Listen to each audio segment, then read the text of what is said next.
Assalamualaikum. Halo semuanya. Kali ini saya akan membahas kelanjutan sebuah alur cerita novel, dengan novel yang berjudul Kaisar Naga. Jangan lupa buat teman-teman untuk like, komen, subscribe and share ya. Yuk, tanpa basa-basi lagi, kita lanjut ke pembahasannya.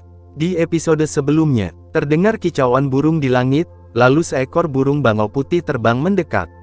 Bangau putih sangat besar, jauh melebihi bangau putih biasa, dengan sayapnya terbentang, mencapai ketinggian yang menakutkan lebih dari 20 meter. Di atas bangau putih, berdiri dua sosok. Salah satunya adalah seorang wanita parubaya yang mengenakan jubah sutra emas, dan yang lainnya adalah seorang gadis cantik. "Qiuyue," ucap Lu Ming. Melihat gadis ini, Lu Ming sangat gembira. Jubah sutra emas, itu adalah sesepuh jubah emas. Ini benar-benar penatua jubah emas, siapa gadis ini? Bahkan penatua jubah emas terkejut. Itu pasti jenius. Siapa yang mereka cari? Orang-orang muda di sekitar gempar, semua kagum dia memandangi wanita parubaya di atas bangau putih. Di sekte pedang Xuanyuan, tetua dibagi menjadi tetua biasa, tetua berjubah perak, dan tetua berjubah emas. Penatua berjubah perak sudah menjadi anggota berpangkat tinggi dari sekte pedang Xuanyuan, tulang punggung. Adapun para tetua berjubah emas, mereka adalah para tetua dari sekte pedang Xuanyuan, mereka adalah keberadaan sekte penekan, mereka tinggi di atas tanah, jumlah mereka sangat kecil, tidak ada peristiwa besar, dan mereka jarang muncul. Mereka berkonsentrasi pada mundur dan berlatih seni bela diri.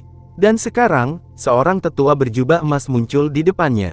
Semua mata tertuju pada dua orang di bangau putih, bertanya-tanya siapa yang mereka cari. Di bangau putih, mata Qiuyue mencari, dan akhirnya jatuh pada Lu Ming. "Tuan muda," ucap Qiuyue menunjukkan kegembiraan dan berseru, bangau putih itu mendarat tidak jauh dari Lu Ming. Qiuyue melompat turun dan berlari ke arah Lu Ming. Pada saat ini, mata semua orang tertuju pada Lu Ming lagi. Di kejauhan, Lu Yao jelas mengenali Qiuyue. Wajahnya tiba-tiba menjadi sangat suram. "Bagaimana mungkin pelayan rendahan ini bersama tetua berjubah emas," ucap Lu Yao. Mata Lu Yao bersinar dengan api, penuh keraguan.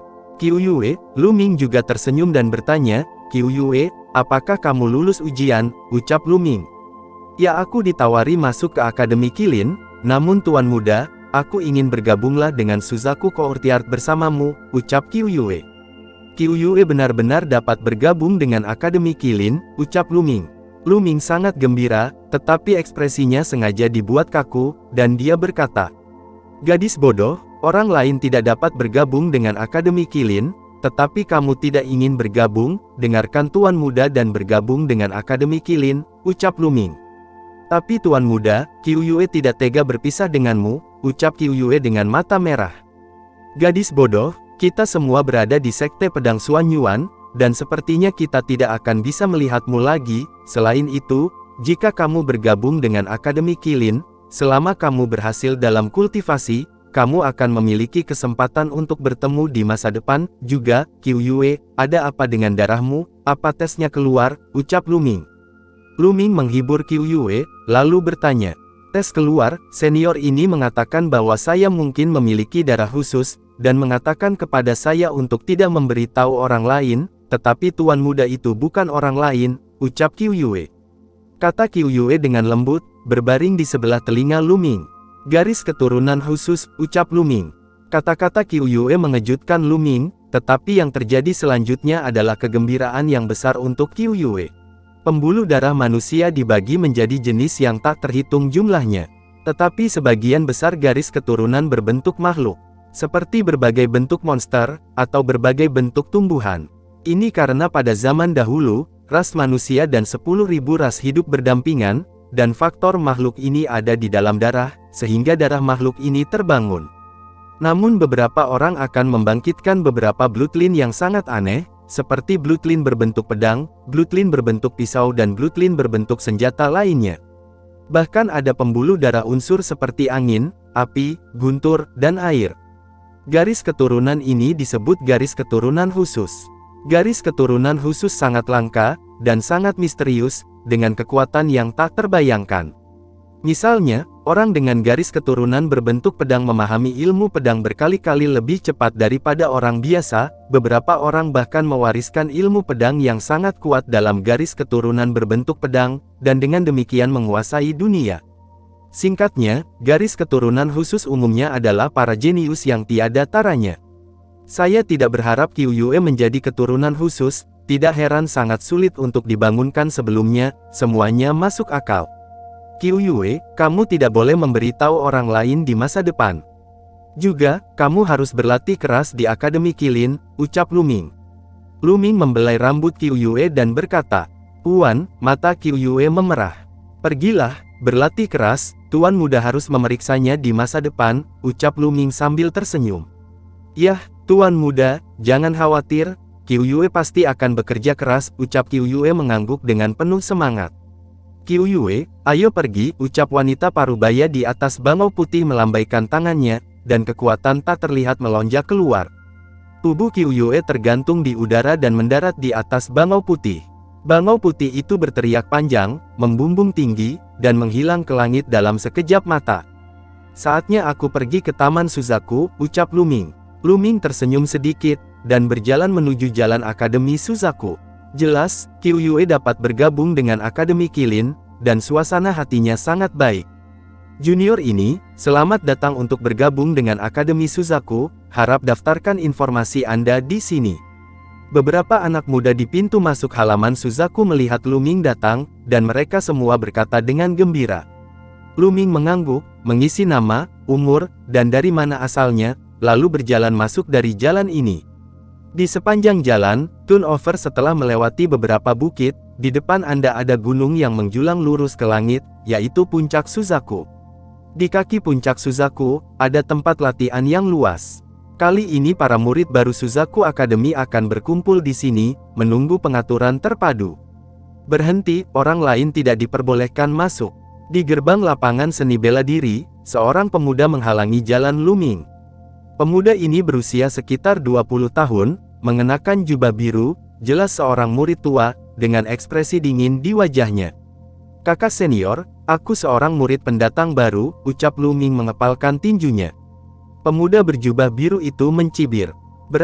Beraninya kamu berbohong padaku, berpura-pura menjadi murid sekte pedang Suanyuan. Saya adalah kejahatan serius," ucap pemua itu. Lu Ming mengerutkan kening, orang ini terlalu aneh.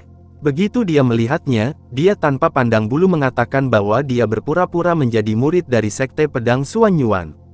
Jika itu benar-benar palsu, bagaimana dia bisa datang ke sini? Orang ini jelas sengaja melakukannya untuk mempersulit keadaan. Tapi ini pertama kalinya dia dan pemuda ini bertemu, jadi bisa dikatakan tidak ada permusuhan atau permusuhan. "Saya benar-benar murid Akademi Suzaku, ini adalah token giok rekomendasi," ucap Lu Ming mengeluarkan kartu giok rekomendasi. Tetapi pemuda berjubah biru itu bahkan tidak melihat rekomendasi token giok, dan mencibir, "Jadi bagaimana jika ada rekomendasi token giok? Tidak bisakah kamu berpura-pura menjadi salah satunya? Dan persyaratan paling dasar untuk pedang Suanyuan sekte untuk merekrut murid adalah menjadi pejuang garis keturunan. Bagaimana dengan Anda? Apakah Anda seorang pejuang darah? Apakah Anda memiliki darah? Tidak ada darah. Siapapun yang merekomendasikan Anda, segera keluar dari sini," ucap pemuda itu. Setelah berbicara, dia menatap Lu Ming dengan tatapan wajah lucu. "Apakah kamu dikirim oleh keluarga Duanmu?" ucap Lu Ming tiba-tiba bertanya dengan kilatan matanya. Wajah pemuda berjubah biru sedikit berubah, dan dia berteriak, "Omong kosong apa yang kamu bicarakan? Pergilah dari sini," ucap pemuda itu. Ada cibiran di sudut mulut Lu Ming, dia yakin ini pemuda berjubah biru pasti ada hubungannya dengan keluarga Duanmu. Karena hanya Lu Yao, Lu Yunxiong dan yang lainnya yang tahu bahwa darah Lu Ming dicabut dan dia tidak memiliki garis keturunan. Dan pemuda berjubah biru ini menghentikannya begitu dia melihatnya, dan dia yakin dia tidak memiliki darah, ini pasti sudah mengetahui detailnya sebelumnya. Pada saat ini, para murid baru di tempat latihan seni bela diri terkejut dan berkumpul untuk menonton. "Katakan padaku untuk keluar, kupikir kamu harus keluar," ucap Lu Ming tiba-tiba tersenyum dingin. "Bol, kamu berani berbicara seperti itu padaku? Aku pikir kamu tidak sabar," ucap pemuda berjubah biru itu berkata dengan ekspresi muram. Lu Ming tersenyum ringan, dan berkata, bukankah sebagai seorang murid lama, apakah ini caramu memperlakukan murid baru, tanpa pandang bulu menjebak murid baru sesuka hati, dan ingin mengusir murid baru sesuka hati, siapa yang memberimu ini, benar?